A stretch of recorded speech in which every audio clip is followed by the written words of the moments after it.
Hello, as I mentioned in an email or an announcement, I was going to give you a little lecture on some fundamental concepts of sociology and sociological theory. Um, that's real, a lot, some of that's covered, but not very deeply in chapter 1 of your textbook. And if you look at our syllabus, you'll notice that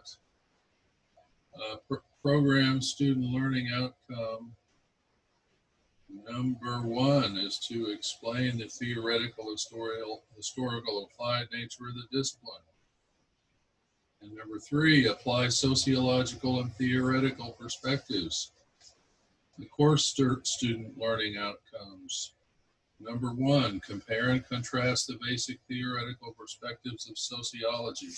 So between what you learn in chapter 1 and what you are going to hear now and be able to see in the PDF that I will post, and perhaps an additional PDF that I'm not going to give a direct lecture on, you'll be well positioned to make that claim. So I'm going to share my screen and run through this presentation. A PDF version of this presentation will be in Canvas very soon. So let's get the screen share started. Select this. Okay, from the beginning. These are historic times, as I mentioned. We're in the middle of a coronavirus pandemic, perhaps kind of a lull in the pandemic, perhaps not.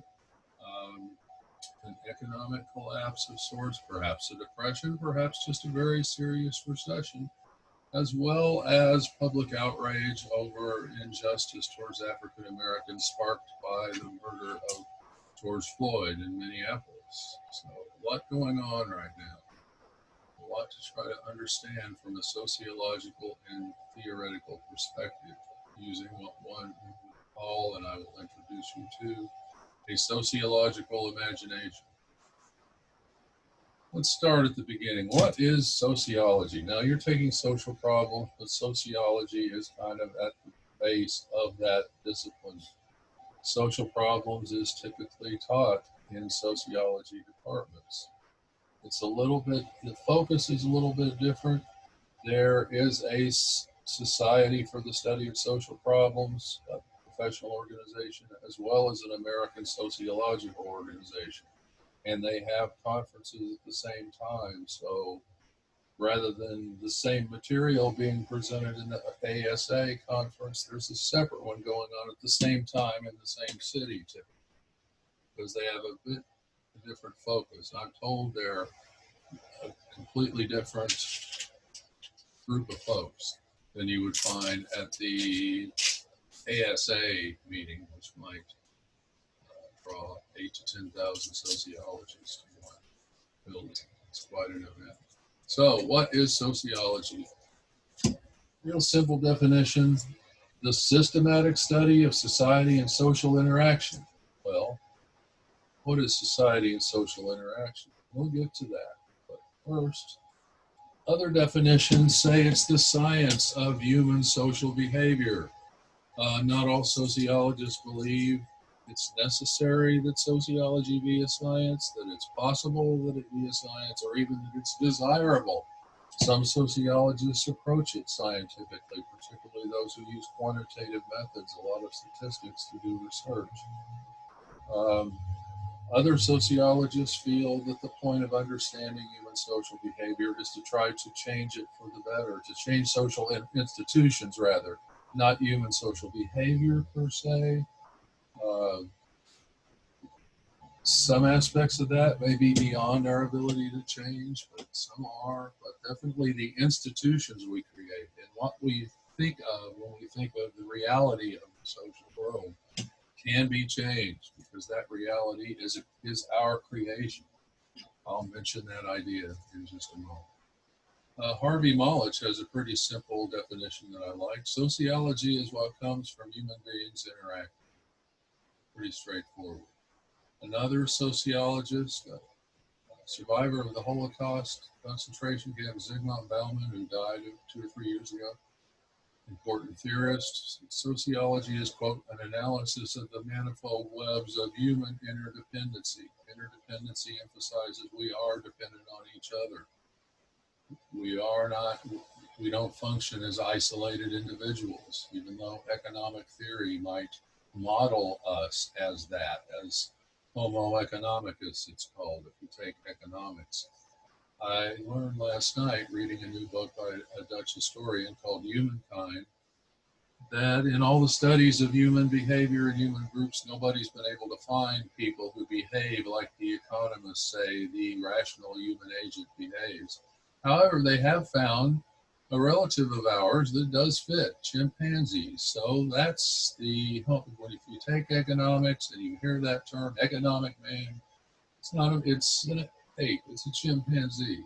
The economists don't know it, they won't admit it, but I digress. So,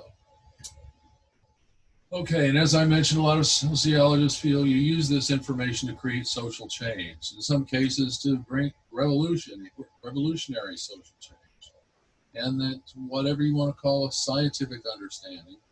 And scientific understanding is often taken to mean, if you think of physics and chemistry, you can from a certain set of conditions, you can predict every time the outcome. You can plug the numbers into an equation and you know what's going to happen. Human behavior is not like that. There may be some patterns, but they tend to follow statistical distributions. Some people might behave much like the prediction. Many people would not. So anyway, statistics is really at the core of quantitative sociological research. Okay, I said society was not defined, so what is it? Definition from an influential sociologist, from the Oxford Dictionary of Sociology. A group of people sharing a common culture. So what's a culture? We'll define that in a moment. A lot of definitions here. Uh, as I think I've said, my focus in teaching is not to get people to memorize a bunch of definitions that they're going to forget in 2 or 3 months and just to spit them back on a test. It's to think and engage with certain issues and ideas, and hopefully the outcome will be your thinking changes a little. There's an important reason for that, but I would hope that would happen. So, okay, group of people who share a common culture occupy a particular territorial area, so it tends to have boundaries that are geographical, and feel themselves to constitute a unified and distinct entity. That means the people believe themselves to be part of this group called society.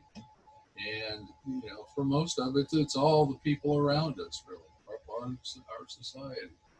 Uh, but still, society, it seems a little abstract. I mean, obviously, you can point to all the people, but do you see society anywhere? No, you see individuals interacting.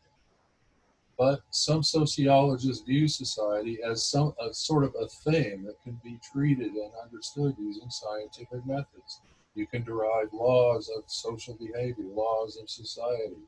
The person, Auguste Comte, who gave sociology its name, believed that that was possible. He wanted to find the laws of social behavior so that he could design systems to change social behavior to eliminate social problems.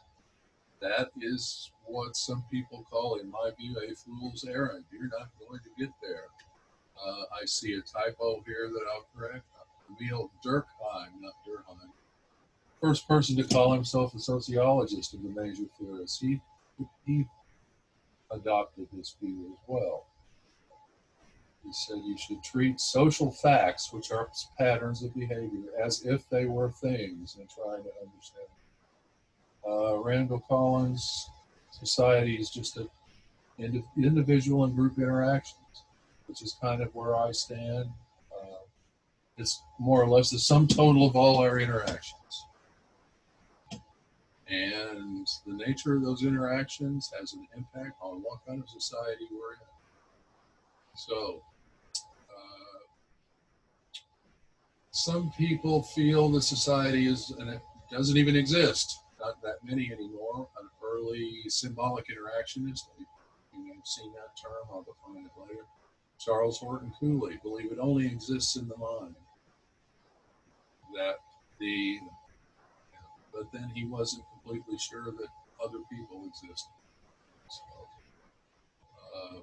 I'm blanking on his saying, the impressions people have of one another are the only solid facts of sociology,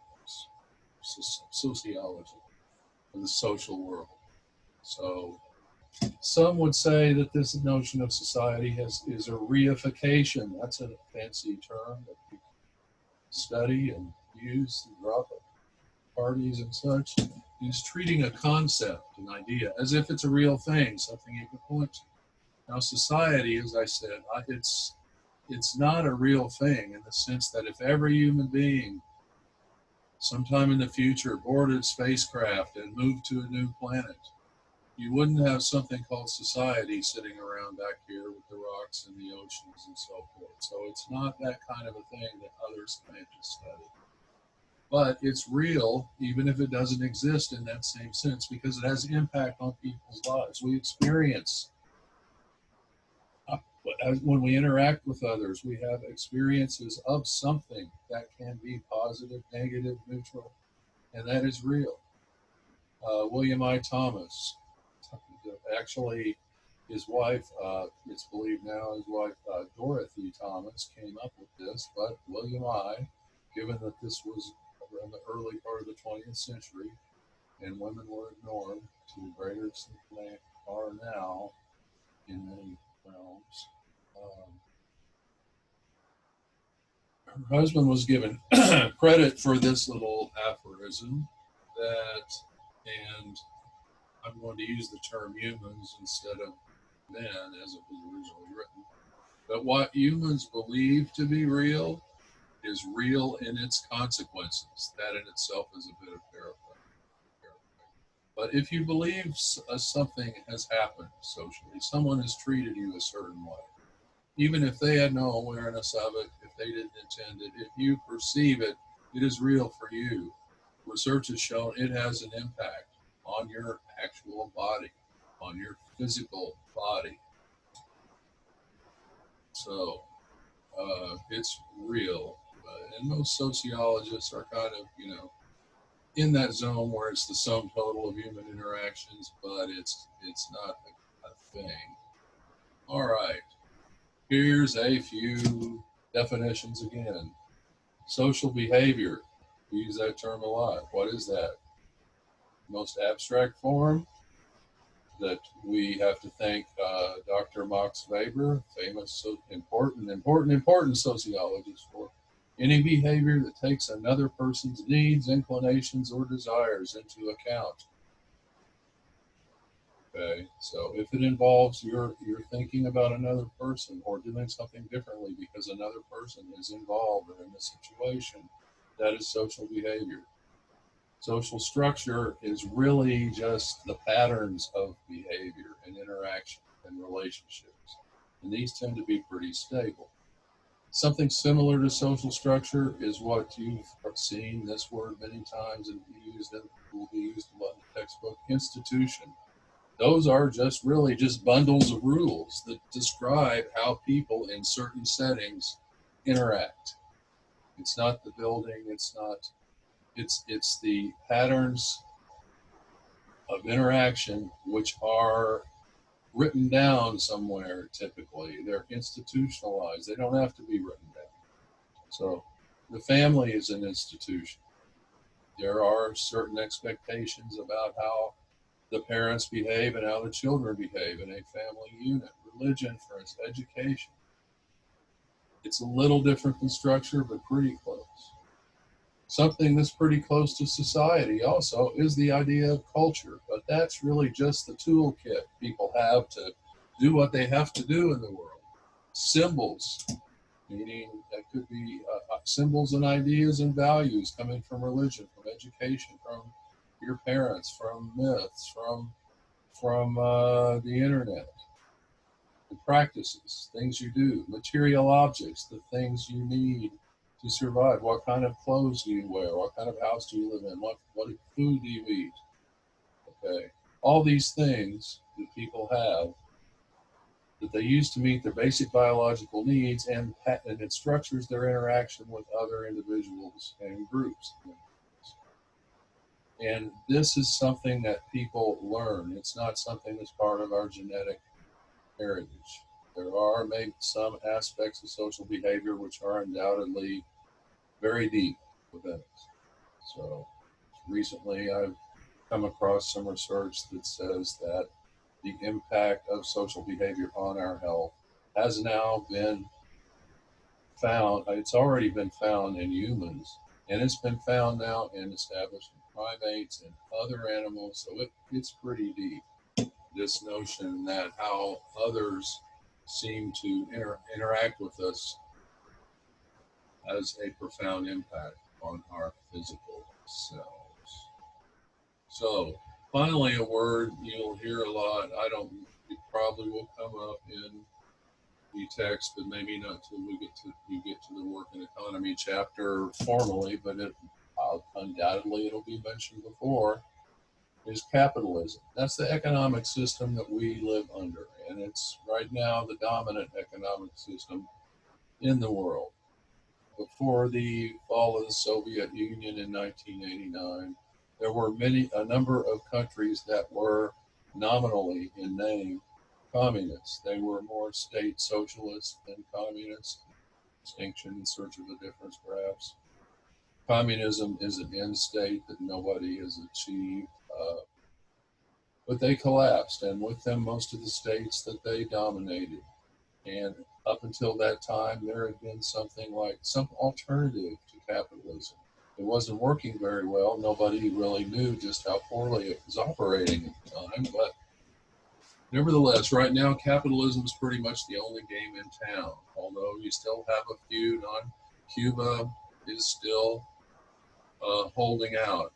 Vietnam, China, they claim communism as their ideology, Marxism, Leninism, but they practice a form of capitalism that Branko Milanovic, an eminent economist and economic historian, calls private or um, um, state capitalism.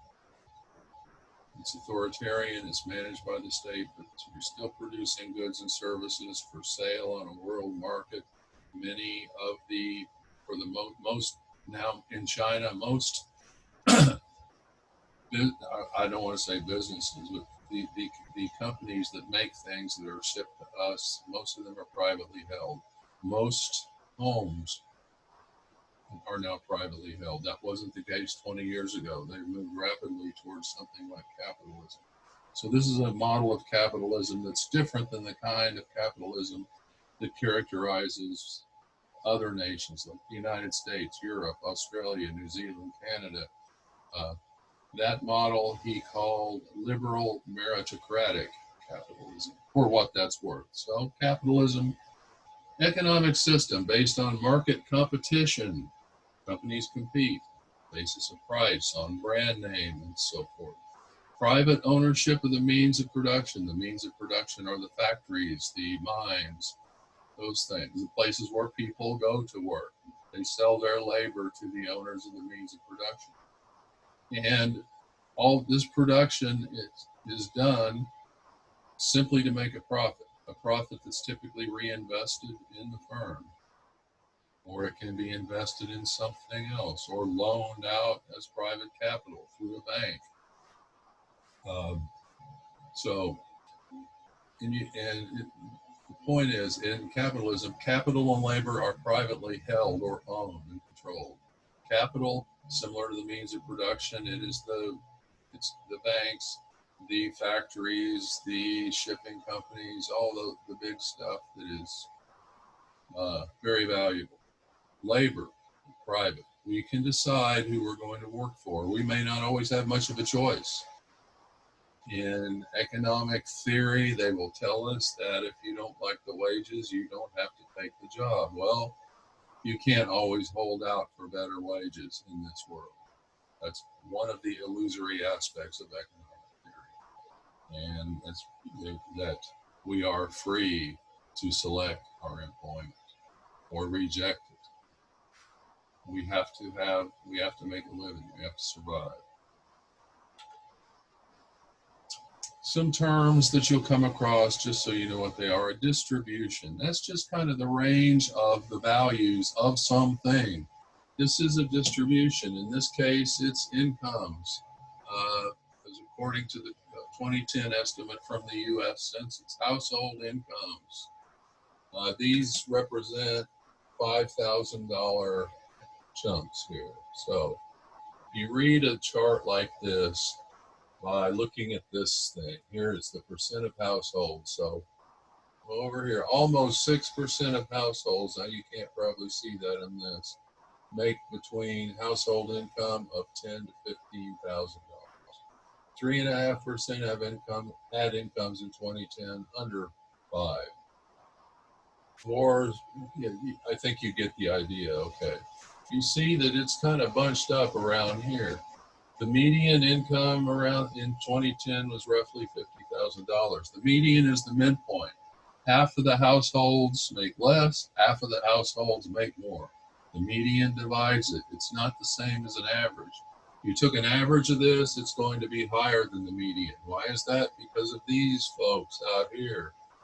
You get down here, it drops, as you see, and then it goes back up. It's even more extreme now. Right now in the United States, the top 0.1% of earners, of people, you have income, but then you have wealth. Wealth is your accumulated stuff, the value of everything you own, stocks, bonds, property. That's wealth. And you can get a distribution of wealth as well. And the top 0.1% of the households in terms of wealth own 1/3 of all the wealth in the United States. So by 0.1%, that means 1,000 of these little slices. And that last slice owns 33% of it. Well, so inequality has been increasing dramatically over the past 20 years. Probably if I give any more lectures, I may talk about that, because that's another one of my interests, along with sociological theory and environmental sociology. So moving along. A hierarchy you've probably heard of, but it's a ranking on the basis of some feature, a variable. A variable is just an item of interest. It's discussed in your text, chapter 1, I believe. So your height is a variable. You look at a group of humans, you want to determine their, the distribution of heights. The height becomes the variable that you study. Educational attainment can be a variable. Your score on a standardized test is one kind of variable, can be a continuous. There are also categorical variables. Are you in one category or another? Do you identify, that might apply to ethnic groups or to gender. So it can be categorical or it can be something numeric. Here's the hierarchy. Something is higher on some whatever. Sometimes there's some ethical implication there. In this case, definitely. This is Maslow's hierarchy of needs. People have to meet their physiological needs first. They have to eat, drink, have shelter. Moving up, safety needs. You got shelter from the elements. Beyond that, love and belonging, being part of a group, being loved, feeling valued. Self-esteem needs, you get this from groups as well, from achievements. Self-actualization is when you really like who you are, let's say. You're doing what you always thought you should do. Stratification is another term. This is hierarchical too, okay, but it's a different sort of hierarchy. The term social stratification should show up in your textbook. That is just the ranking of different groups. And this is where we get to talking about inequality, because different groups ranked on different variables can have greater or less power, influence, agency. Agency is the ability to act independently, to act otherwise than everybody thinks you will act, should act. It's the ability to even act against your own interests in ways you know that will harm you. You probably know it's possible to do that. There are people who've decided to do that. Self-destructive behavior, perhaps, that they accept as self-destructive. So, stratification. This is kind of a term that comes from geology. I assume strata is Latin, most likely. It's again just arranging or classifying something into different groups. And if you've been to a part of the world that has actual topography, has hills and valleys and so forth, and you've been taking a road trip and you've gone down a road cut, you see this in around Austin a lot, particularly. You'll notice layers, rock layers. These layers are called strata, and you have one on top of another. And that is why the study of social classes and groupings and so forth is called the study of social stratification. Here's an example: pyramids of power. See, they're ranked on the people at the top have more power than those at the bottom. This is the Middle Ages in Europe. You have a king, and then some aristocrats, good buddies of the king, with a lot of privileges nobody else has. Knights that are military people that owe their allegiance to the nobles, who owe their allegiance to the king, etc., etc. They are vassals of these folks. They've been given land by the nobles in exchange for providing military service. The peasants here, they work the land typically for these folks. They're allowed to work the land in exchange for what? Well, they get a portion of the food, the surplus food, plus all that they need to eat, of course. They also can draft them to do work of a more private nature, specifically for the knights, not simply growing food. The peasants may typically will live on property that's been given to someone by someone higher up in the pyramid. The Aztecs had a class system, pyramidal in shape, hierarchical in shape. It's a little more complicated. In addition to peasants, you had a class of slaves. In the ancient world, slaves tended to be people who were captured in a war, a battle of some sort, or they owed someone money for too long and became fell into debt bondage, had to work it off. It was not that common for the children born to slaves to be slaves themselves. It did happen. It wasn't universal. It was universal in the American South between 1620 and 1865. So, and in addition, I'll get to that later. So, anyway, so here's an example of a modern class system. I just like this pyramid. Sociologists carve things up often into several layers, several groups. Karl Marx, who you may encounter in the text, I'm going to mention in a minute.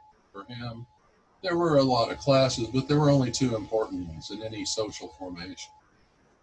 Under capitalism, you have what he called the bourgeoisie, who owned the means of production, the factories and such, and the proletariat, the people who sold their labor to the other folks, didn't own any of that valuable stuff. But this is what many sociologists do. They divide it up into several classes. We need to go through the details here. The sociological imagination is a way of thinking about the social world and about history and about social structure and the experiences you have on the street, in the classroom, on the job.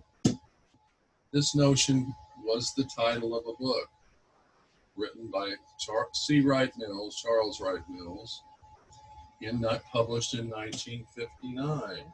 Mills was actually from Texas. He got a bachelor's degree from the University of Texas, started at Texas A&M, did not fit in there, transferred, got a philosophy degree at the University of Texas, went on to the University of Wisconsin, which had a growing and important and very active sociology department, got a PhD there and a teaching position at Columbia University in New York City.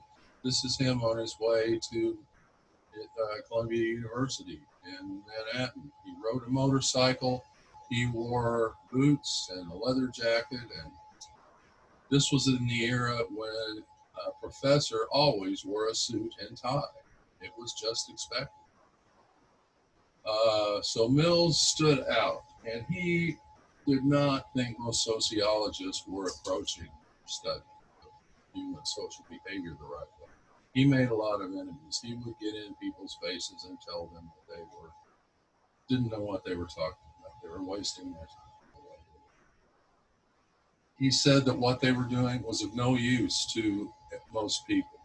People took the time to translate some of their writings into plain English, they would not be very impressed. And he even provided examples, translating an entire chapter of a book by the most prominent American sociologist into about half a page.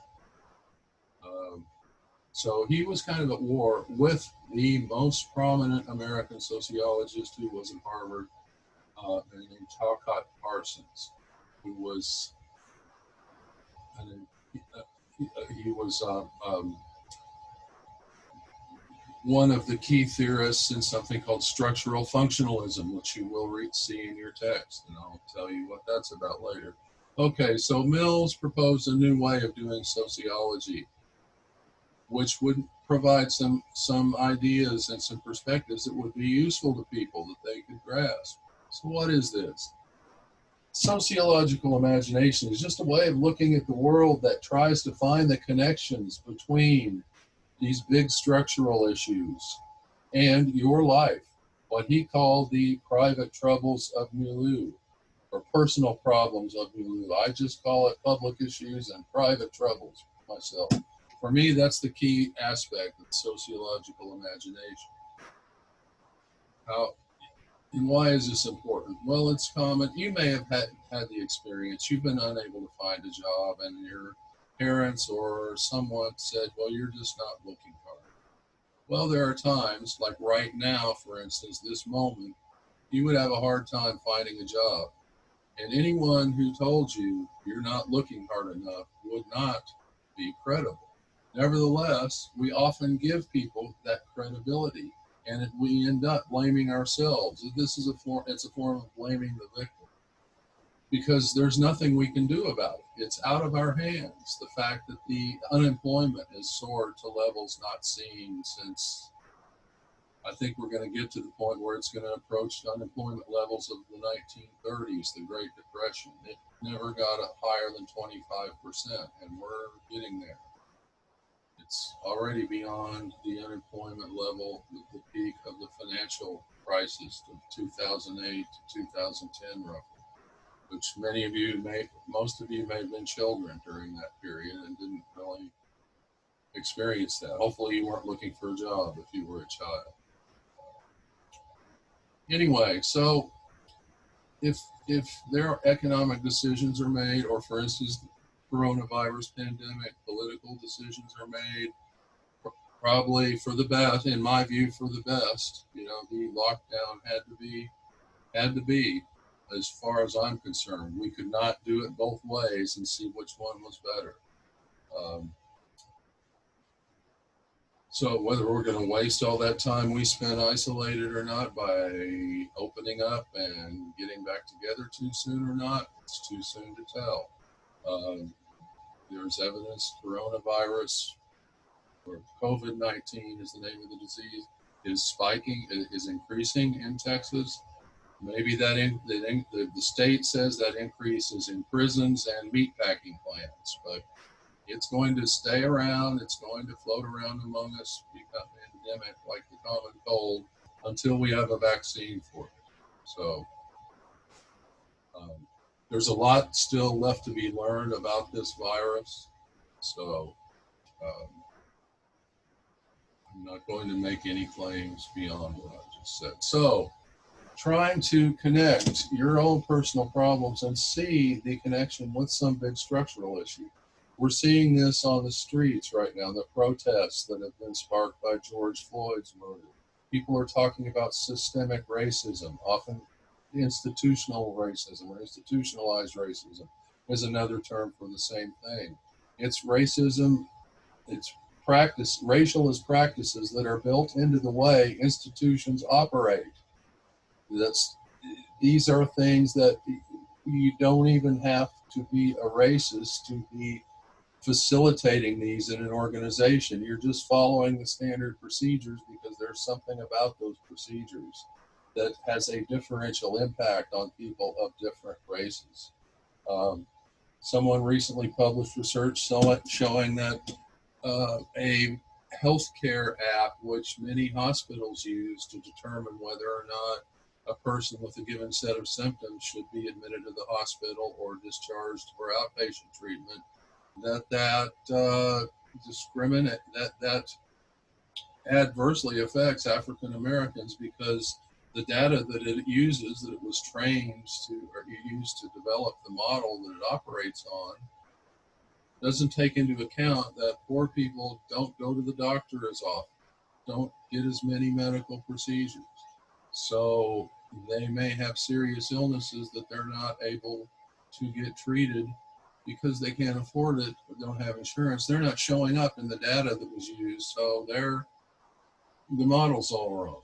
So that's institutional systemic racism there. Systemic racism, we're talking about the culture of police in many of the protests and many of the uh, slogans and proposals and so forth. The notion that we have a militarized police, which was never intended to be a militarized force. The structure is based upon the Metropolitan Police Force established in London in 1829, the first police force in the world. Prior to that, the police typically were part of the military apparatus. They were part of the central state. And um, pardon me.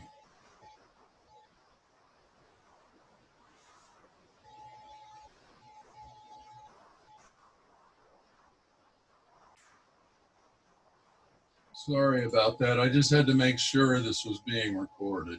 I went through a very unpleasant experience with it. With talking for 40 minutes and not having the recording going for your class, our class. Okay, so here's some examples. Student loans are a big example. Students have to borrow more money because of public policy decisions that have been made, primarily tax cuts that have been enacted and have been very popular. But that has resulted in less state aid, meaning federal and the state of Texas aid going to colleges. So students and their families pay a greater percentage of the cost. The costs have also been going up for a number of reasons outside the control of students or their families. So another aspect of the sociological imagination, taking the perspective of an outsider. Some people call that walking in someone else's shoes. Looking at the social world as if you're not a part of it. Well, excuse me, that's three, taking someone else's point of view. Looking at it as an outsider means you're dropping your preconceptions about how people should be, including perhaps the moral code. You don't judge what you're seeing, okay? You're just trying to understand it. Agency, I mentioned, is the ability of an individual to act and make choices independently in a social setting. Okay, this is one reason you can't have laws of social behavior, because we have agency. This is our freedom, our free will in action. Some can say, it's been said, George Ritzer, sociologist, sociological theorist of globalization primarily and consumption. Um, Said it's our ability to disrupt social life. So we contrast that with the social structures, which are these patterns that tend to remain fairly stable, and they don't need us to function. We are what they are, but we don't know that we are those structures. It is just the patterns of what we're doing. It's just coming from human interaction. There's nothing out there. There's just us interacting.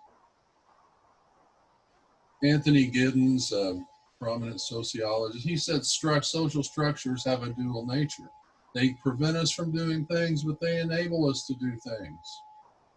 An example is language. If you learn a foreign language, you're going to have to obey. You're going to have to learn a whole lot of rules about conjugating verbs and pronunciation and all that. But if you learn it, that allows you to communicate with people from other countries. It can be valuable in the job market to know another language. So that's kind of a facile example, but there are many aspects of this thing, these patterns, that, okay, you have to follow the rules, you follow the pattern, stay on the path, but if you do so, there's something for you there, the duality of structure. All right, now getting to society as our construction. Social constructivism is a general term that means that many aspects of the social world are constructed. We've created them. They are not fixed for all time. We may be following some rules we've learned from religious institutions in school, from our parents and so forth, but where did those come from? I don't want to step on anyone's religious beliefs, so you don't have to accept that aspect of it, but typically most of these things have been created by people. Famous book, very influential, Social Construction of Reality, published in 1966. Basically, they're saying this social construction of the social world operates by the formation of habits. People start doing things in a particular way. Other people copy them. And that way of doing things and relating to something and interacting becomes what's believed to be the proper way, the real way. And it just becomes the meaning of this interaction or structure or institution is accepted as the correct meaning. Okay, they become institutionalized, these ideas about how things are and these habits, that becomes the reality. Usually the people who change our social reality are the younger generation. They're less likely to just simply, they'll question why things are done this way. We're seeing that now. Most of the protesters out protesting injustice, younger generation. So it's typically been that way. The agents of social change are typically under 30.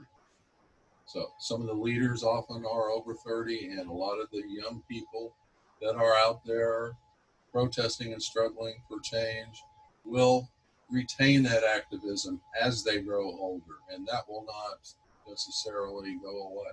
So I'm not as active as I used to be, but I was for in my 50s, really. Perhaps I'm older. I was going to say I'm older than I look, but perhaps I look older than I am. I don't know. So don't judge that. So anyway, so for Berger and Luckman, humans are social products. We are, the way we are comes from our interactions with other people, their reactions to what we do. We learn what's appropriate by observing others. That's an insight the symbolic interactionists gave us. And we'll come across them. They're very important for study of social problems. Society is an objective reality. It is real, but we've produced it. What is that? If the fact that we've produced it implies we can what? We can change it. So, moving on to sociological theory. If you don't mind, I'm going to take a brief break. Share.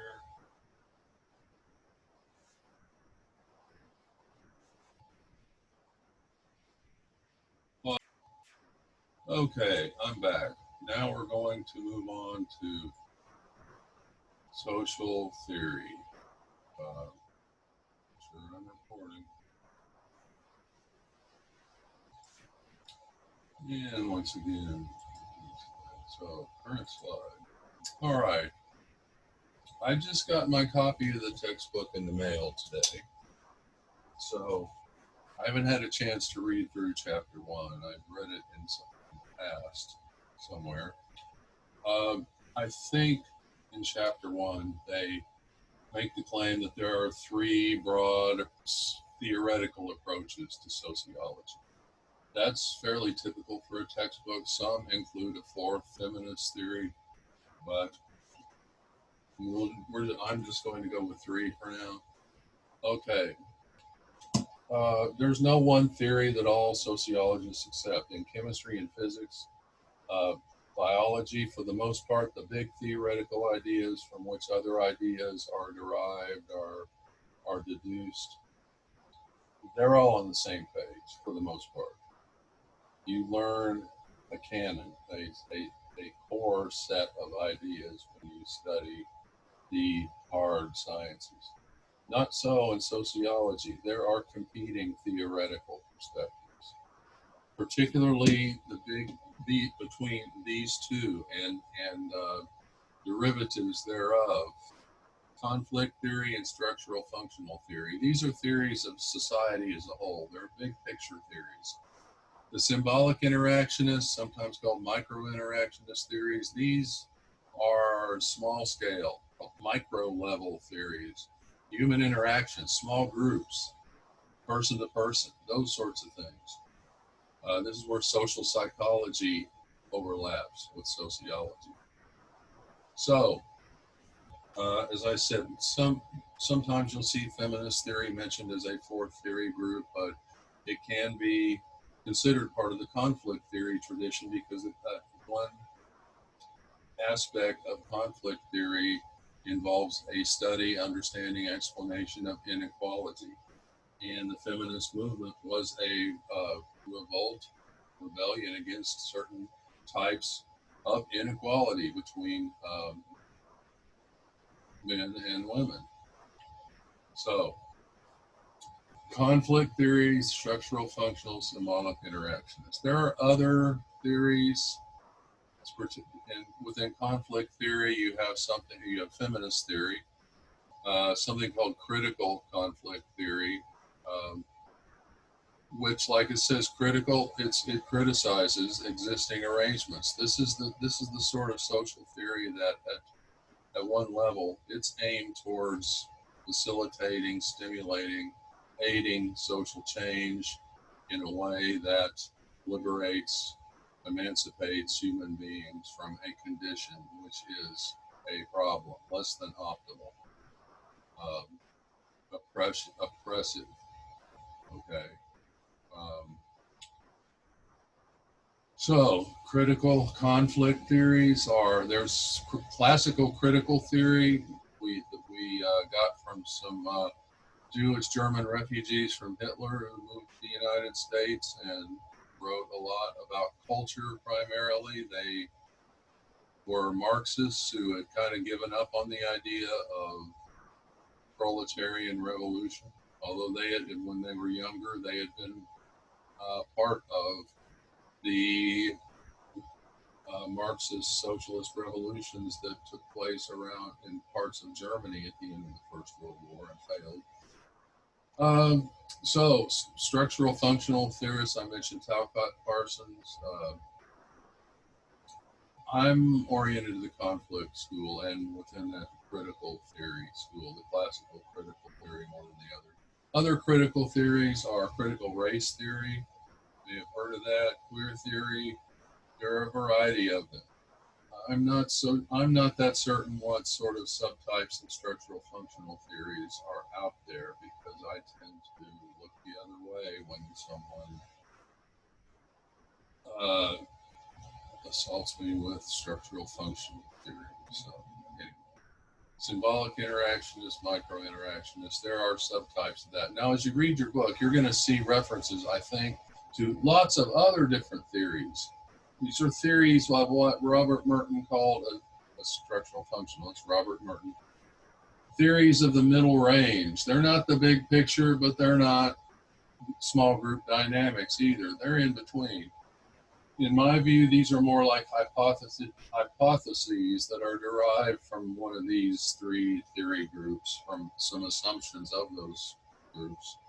Um, that's neither here nor there, but you're going to see a lot of names attached to a lot of different theories. And when you read about education, when you read about race, when you read about politics, there's quite a number of theory groups or theories that are about more focused topics. When I encountered that, I was rather bewildered by all these theories. I had not no exposure to many of these things. So anyway, and you a lot of sociologists, they are devoted to conflict theory or to structural functional theory or to symbolic interactionists. Now, conflict and structural functional, I said they're big picture. What are they going to do? Say, if someone like me teaching sociology, they need to explain small group dynamics, or they need to fit that into their theory, a theory, they're a middle range theory they're deriving from the assumptions of conflict. They're going to borrow from the symbolic interactions. They are, I don't know what kind of competitive alternative theories there are, small group dynamics. I guess you would find that in psychology, but these are the sociological theories that get you there. So, but you don't have to swear allegiance to one theory group or another. You can just use whatever ideas fit whatever it is you're studying. You do a literature review, you see what other people have done and how they've done it and the approach they've taken and ideas that they may have felt were strengthened by their research. Because you never actually prove anything in research.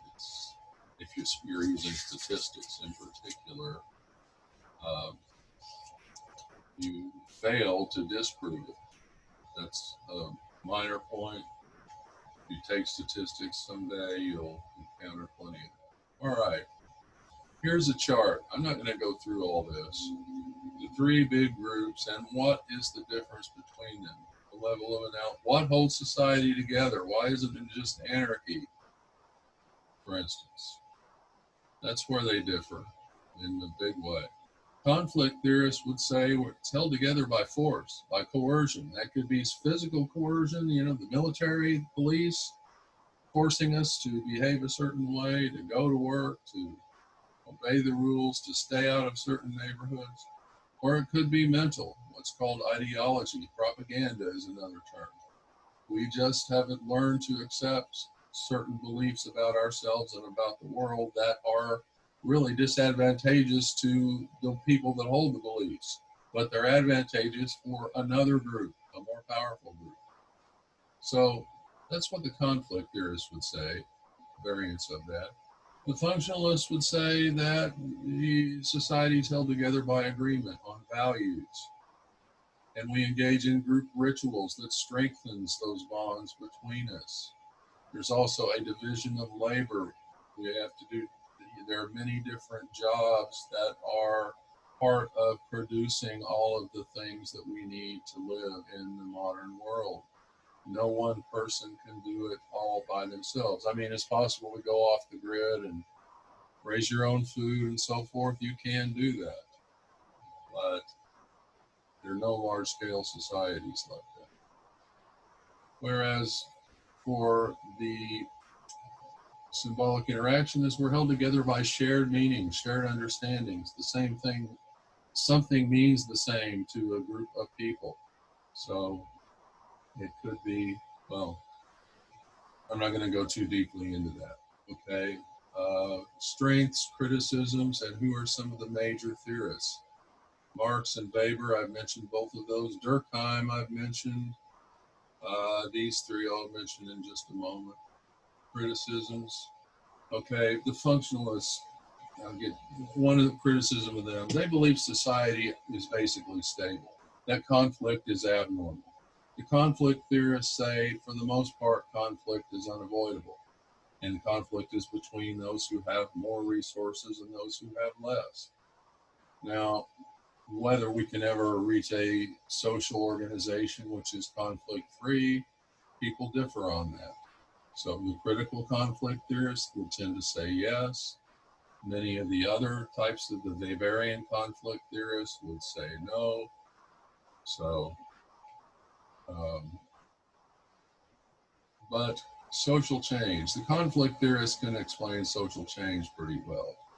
You know, the group that held the power for some reason, there was a crisis, there was a revolution, for instance. That group that held the power lost it, a new group gained the power. They can identify that because the functionalists think society is basically stable. And when becomes a little unstable, you have conflict, some other social systems come into play and restore this equilibrium. There's an analogy to the body, an organic analogy. For instance, when we get use a virus of some sort, not necessarily the coronavirus, let's say a common cold, we may get a fever, runny nose. Things start happening in our body. The fever makes it interferes with the reproduction of the virus. Um, Immune responses begin, and eventually we're healthy again. Um, so, and for them, society is something like that. There may be social unrest, but some social system is going to eventually fix it and we'll return to a state of balance. Okay, so they can't explain social change. Seems like it should always just go back to the way things are. Okay, more about conflict theories. As I said, the conflict that occurs for the social theorists is driven by inequality, and they believe all societies have a certain amount of inequality. In capitalist society, inequality is systematically produced, and it's necessary for the operation of the system. Um, Society is held together by force. Conflict is normal. They also believe that material interests, meaning economic interests, you need food, you need money, you need to pay your rent, and so forth. Those are more important than the values that people hold in explaining how things go, particularly social change. In contrast to the structural functionalists who think values that is really holding us together. So, Karl Marx was sort of the founder of conflict theory, although he might not have been aware of it. But he did develop the first really overall systematic theory of society in a series of books called Das Kapital or Capital, volumes 1, 2, and 3. Allegedly, there's 4 and 5, but those are really assembled out of notes.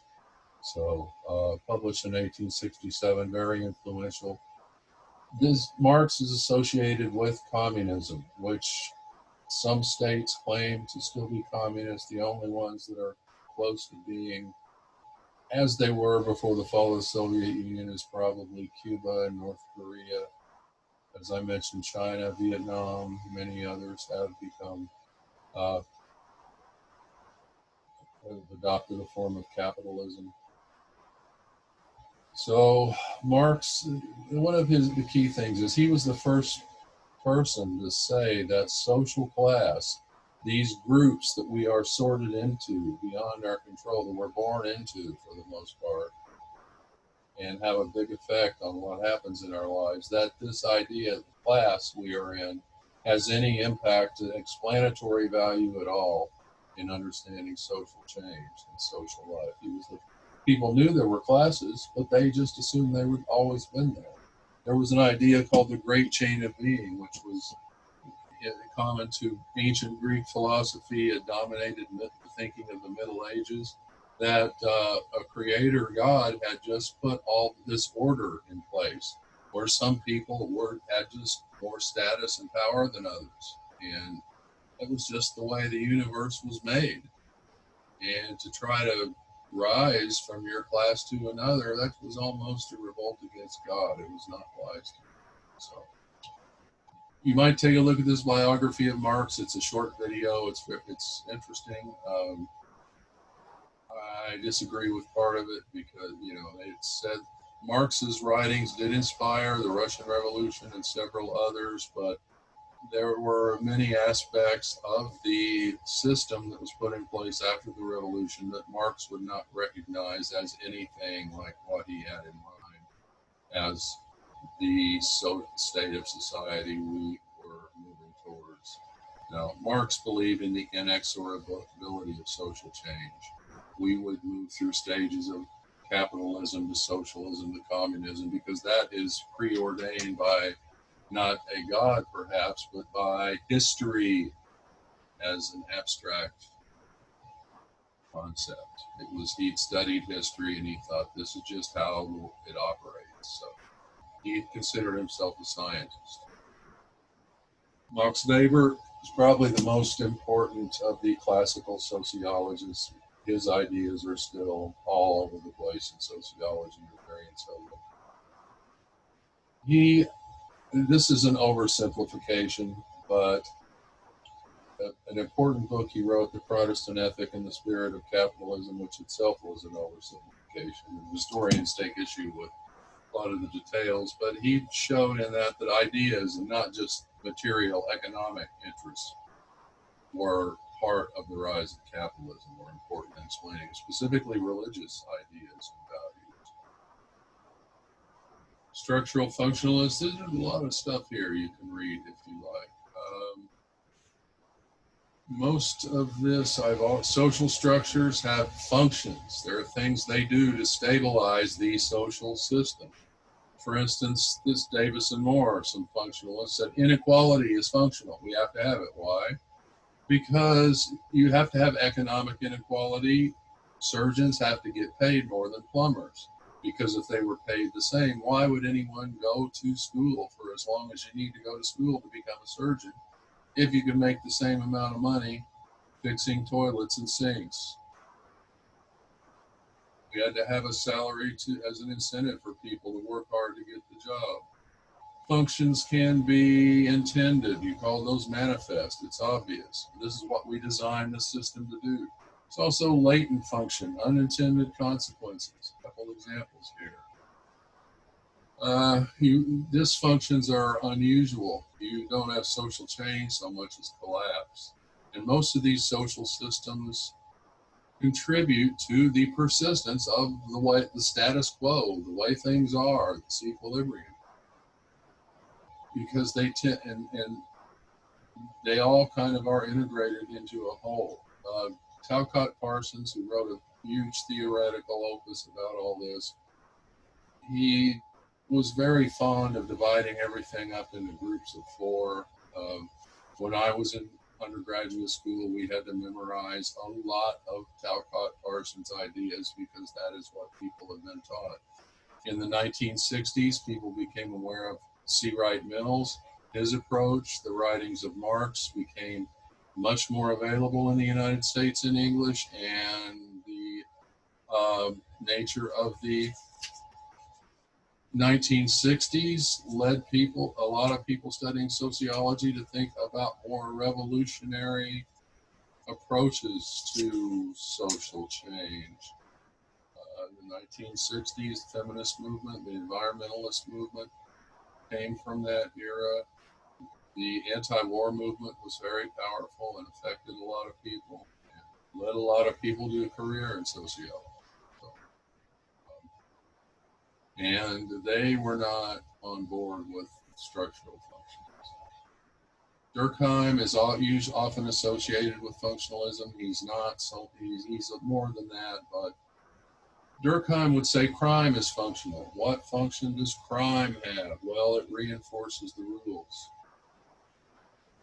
You punish someone, make an example of them, and it reinforces the rules and values. So, symbolic interactionists, again, they're small scale, and their explanatory focus is small groups. They also, so therefore they study socialization, how it is we learn to be a member of a society. We learn this from our parents originally, and then later from our peers, our schoolyard friends, from aunts and uncles, from religious leaders and so forth. We're socialized to believe, to behave certain ways. And a lot of their focus, how it is the society, this thing that we reify, we see it as a thing, feels like a thing sometimes. It's our product. We create it. The symbolic interactionists focus on that. What is the process by which this happens? And they borrow from, at least initially, from a concept again from Max Weber, a German word. There's no good English translation. Verstehen. Empathic understanding. You know what a particular action means for an individual person. You have to kind of get inside their head to use this. So you're trying to understand them not as part of a social whole, but what is their understanding about what they're doing in relation to other people. So major beliefs of symbolic interactionists are action based on the meanings for individuals. We have the meanings of actions or things come from interaction with others. Modifies our interaction. Or these meanings are negotiable. They can be modified by interaction, debate with others. They're fluid. Okay, so think about a song of some sort in a relationship. You might be in a relationship and there's a popular song at the time and you both like that song a lot. You associate that with the relationship, so it makes you feel good when you hear it. Well, let's say you split up. You hear that song. Now it's got a new meaning. It's changed. It's the same song. And maybe there are others who you commiserate with on that basis. So some of the people there, George Herbert Mead was a big name, kind of the founder of it, although he never published any books or papers. The only reason we know what he thought is because his students took very good notes. He was a professor of philosophy, actually. But he developed a theory of how it is we develop our sense of self, which was very influential. Cooley's predated him, Charles Cooley, looking glass self. Looking glass is an archaic word for a mirror. We get our sense of who we are by looking at other people's reactions to what we do. And then we adjust our behavior so that they're smiling and not frowning, so to speak. William I. Thomas, the Thomas theorem, I already mentioned that. Herbert Bloomer, he systematized he came up with the term symbolic interactions. So he kind of systematized, pulled the ideas of these others together. Irving Goffman, another person who you would associate with symbolic interaction, he also with Durkheim. He's a Durkheimian in a sense. He wrote a lot about rituals that hold us together. He studied total institutions. These are places where you're controlled by someone else, 24/7, prisons, mental hospitals. He also, very influential idea, social interaction is like theater, like a play. Okay, you have actors that are playing roles for an audience. That's not who they are. They are just playing this role. They're putting on a costume or a mask, and they engage in a performance. And if they forget their lines, they suffer embarrassment usually. For Goffman, embarrassment comes from just not playing your role right. People see through you. They realize you're not who you're pretending to be. It's unavoidable. But there's, and what he called this behavior, he called front stage behavior, or front region behavior, where you're performing for someone else. You're not your basic core native self. You are that self in the backstage with your friends, where you let your hair down, so to speak. You relax. You don't play a role. You're authentic. Okay, so there's a lot to Goffman's ideas. He's really, I think he's an underrated theorist in sociology, but he was really just all over the place. He did a lot of research called participant observation, where you become part of what it is you're studying. For instance, to study mental hospitals, which we don't have in the same form anymore. When Goffman studied them, you could appear before your family could decide you needed to be in a mental hospital. You could be pulled before a judge, and a judge could put you in that hospital for an indefinite period. It was similar to prison, but there was no end point necessarily. You got out when the doctors decided you were ready to get out. So people just lived a good part of their lives in these places. Or some people died in these places. As an old person, my great grandfather died in a mental hospital in Missouri. So these were different. Today, you can't hold someone against their will unless they've committed a crime for beyond a certain period of time. It's a danger to themselves or others. Now, if you've murdered several people and they determine you were incapable of understanding the consequences of your actions, you were criminally insane, there are prisons for that. But as far as something like a hospital that could hold people for the rest of their lives, no. So Goffman studied mental hospitals by getting a job as a janitor. He did not tell people that he was a sociologist taking notes on everything that went on. But, he published a book about it. It's somewhat unethical not to tell people you're studying them now. This is considered to be unethical. So, anyway, I'm going to skip the rest. Garfinkel, he's never totally understood him. I sort of get him, but we don't need him for our class. Peter Berger was, I mentioned, these two wrote The Social Construction of Reality. That's it. That's the end of the lecture for core concepts and theoretical perspectives in sociology. So, if you've watched this, thank you for your time.